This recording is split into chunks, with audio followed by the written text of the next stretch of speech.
от твое, що цели аз ки имам? За землища? Но ти там ми кажуват 70 динара. Там има цени 438 динара и има цени 70 динара. И как е отлучен? Аз така е. Колко пати да кажеш? Как да го натрат?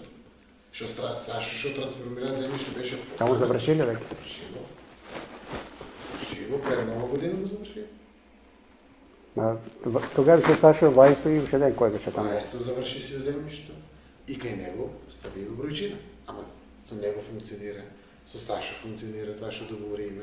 Комплетно си как ще трябва. Как ще договорим? Его не оде, не знам що да кажа. Значи, една работа... Само като тия две парцели са негде, по това я ще го знам, негде 66-67 милиарди квадрата. Само конзерва това. Добро. Значи, сакам исто така да знаеш. Значи, ако говорим за сериозни работи, аз не съм плюнал никъде, так ще съм дадел сбор. Значи, никъде не съм плюнал.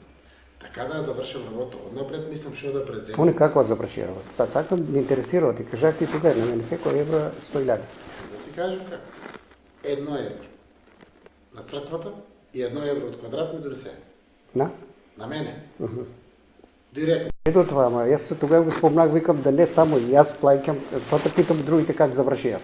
Дали Сашо, Вайсто, тия ще ти ги порно знаеш там.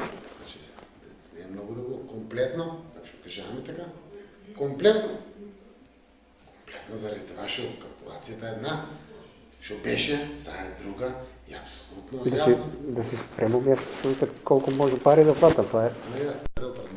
Това сега пак си питаме сега. 70 динара е како метър квадратен за държавата. От тия пари вие дел имате, колко имате, вие се знаете. 80% е на общината, 20% е на... А другото тия са плюс 2 евро, как ще кажа. Така, това е едното директно на църквата. Директно на църквата. Ки си го платиш? Сакаш така, сакаш го това си. Едното евро е там, а другото как ще го платна? И това трябва да знам.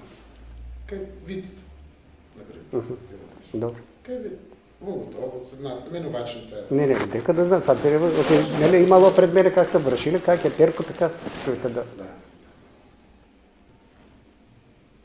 Добре. Директно